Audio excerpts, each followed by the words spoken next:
el éxito de todo esto creo que está que hoy la Argentina, prácticamente el 85% de la Argentina, no hay contagios sociales, virales, se está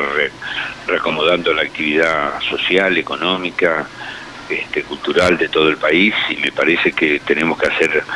un poco de un esfuerzo más porque es la manera que vamos a salir definitivamente y ganarle la batalla a este virus. No es que no tengamos enfermos, que lamentablemente no tengamos fallecidos, pero sí que lo estamos minimizando y controlando bastante. Y además, yo creo que la experiencia que uno ve en otros países que no han adoptado las medidas tan estrictas como se han adoptado aquí, han tenido un desastre económico y al cual se le ha agregado una situación de contagios y de muertes y de enfermos muy grave que aquí no hemos tenido. Yo estoy convencido que la situación económica no está provocada por la cuarentena, sino que está provocada por el virus, por la pandemia, y que no se trataba aquí de una u otra cosa, sino que se trataba acá de defender la vida y de evitar que las menores consecuencias económicas puedan impactar en el conjunto de la sociedad, sobre todo en los sectores más vulnerables y más desprotegidos. Ahora, se asumió el 10 de diciembre en una situación comprometida económicamente, ¿no? Sí, nosotros hemos dicho que terminamos, Alberto y Cristina asumieron después de la catástrofe macrista que había arrasado con la economía argentina, había arrasado con la salud, con la educación, con la ciencia y la tecnología, había endeudado al país como nunca se había hecho en la historia, en tan poco tiempo, una deuda tan grande, una fuga de divisas tan importante, no se terminaban hospitales, no se invirtió un solo peso en salud, la educación obviamente estaba retrocediendo, la ciencia y la tecnología, estábamos abriendo nuestra economía de una manera irresponsable y destruyendo la industria nacional, y en estas condiciones se asumió y el pueblo argentino creo que votó obviamente por un cambio de esa política. Y bueno, a los 3 meses nos encontramos con esta pandemia, con esta situación que obviamente agravó mucho más la situación, y si a esto le agregamos lo que ahora ya se comienza a conocer por todos lados, de este estado de espionaje que vivimos en Argentina durante los 4 años, donde se hizo espionaje, persecución política y difamación contra no solamente dirigentes políticos opositores y dirigentes empresariales, sindicales, sino también contra los mismos, contra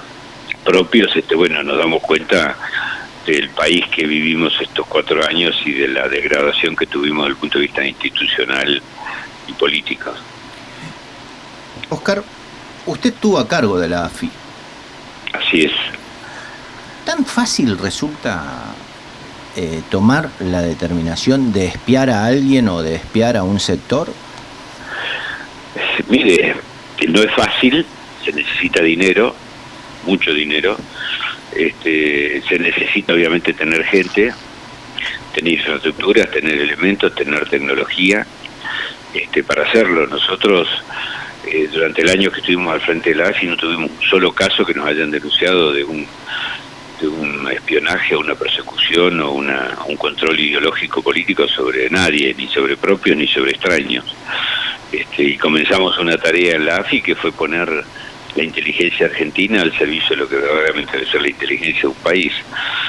que es protegernos de las amenazas internacionales que la Argentina puede tener, como puede ser el narcotráfico, el terrorismo,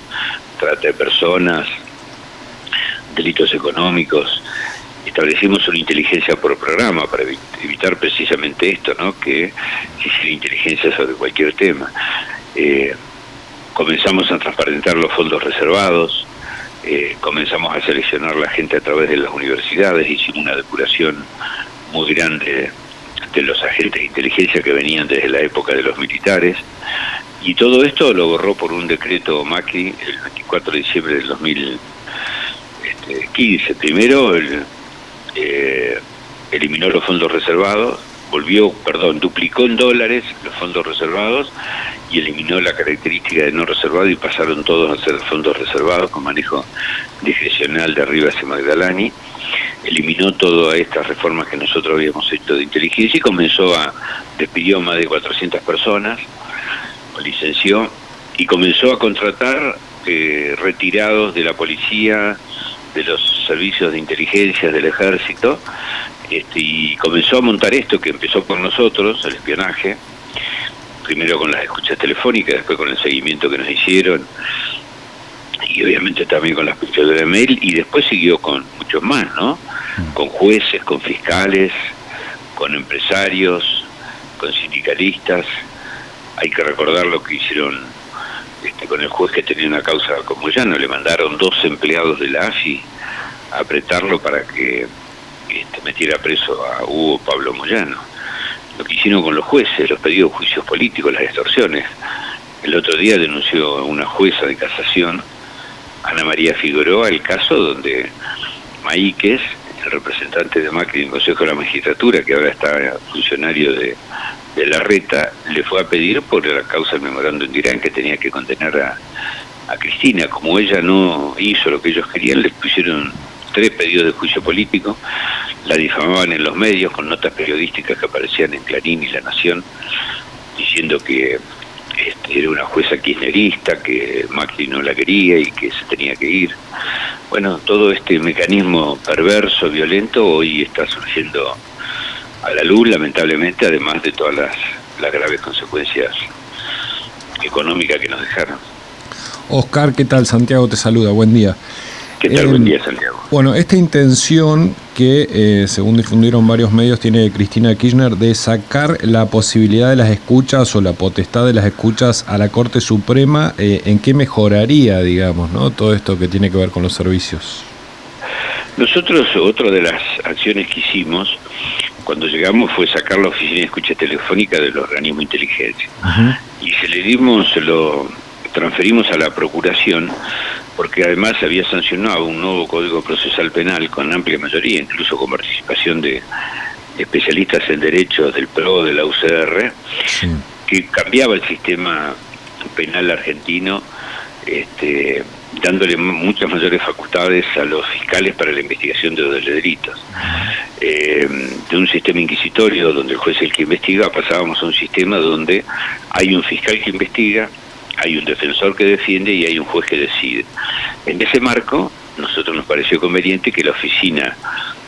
de escucha telefónica, que es típicamente como soporte o como ayuda de la investigación de un delito, pasara a la órbita de quienes tienen que investigar, y esto fue lo que hicimos. Te reitero, por un decreto Macri se lo sacó, se lo sacó a la Procuración, se lo dio a la Corte, pero en realidad se lo dio a la AFI, volvió, porque en el caso mío, a mí me escuchaban los agentes de la AFI que habían puesto, agentes de inteligencia que habían puesto para escuchas directas, y montaron una estructura, allí Lorenzetti, Ursun, Rodríguez Ponte,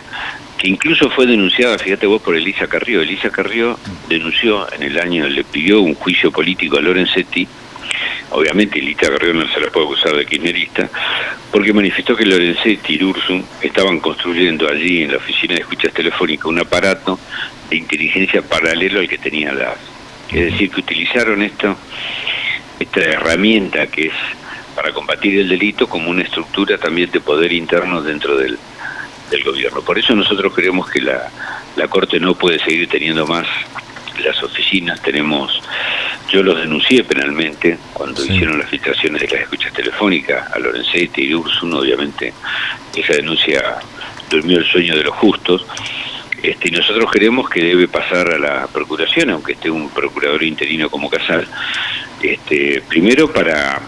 evitar el manejo político de esta herramienta, y en segundo lugar para evitar que se puedan eventualmente destruir pruebas de las grabaciones que se hayan hecho durante estos 4 años. Oscar, ¿puedo cambiar de tema para hablar de lo que fue el anuncio de Vicentín? Bueno, hay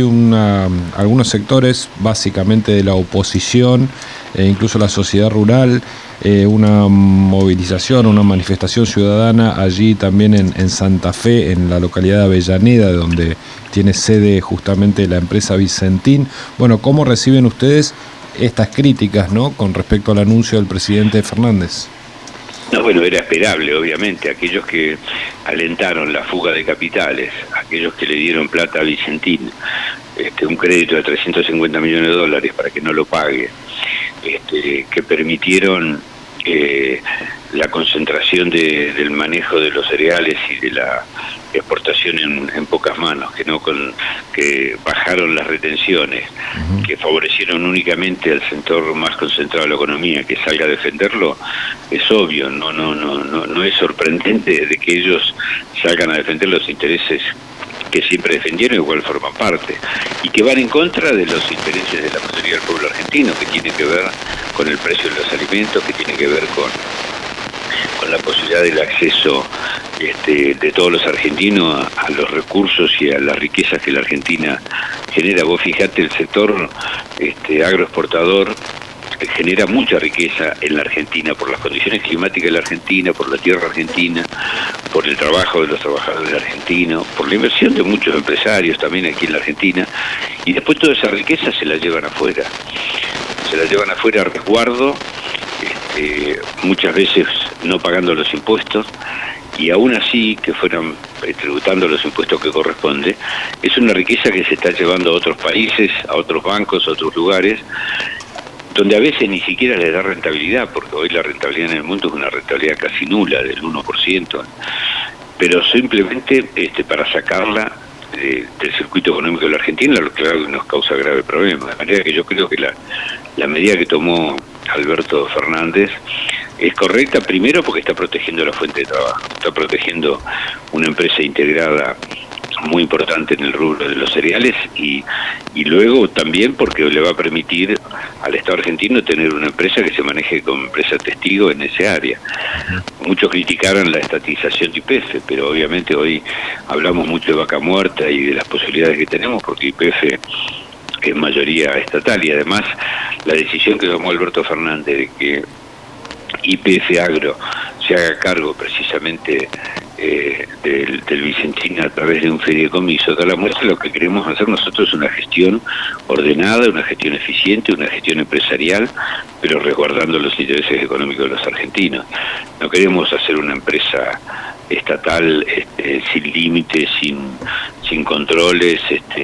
y donde no se fijen las posibilidades de hacer buenos negocios. Todo lo contrario, queremos una empresa mixta, que haga negocios, que tenga buena gestión empresarial, pero además también que defienda los intereses de la Argentina, que invierta su rentabilidad y su ganancia en las Argentinas, y que en definitiva le sirva a todos los argentinos y no solamente a sus propietarios. Oscar Parrilli, muchísimas gracias, un fuerte abrazo. No, muchas gracias, hasta cualquier momento. Gracias, siga bien. Oscar Parrilli, senador nacional por el Frente de Todos, ha pasado por La Primera Mañana.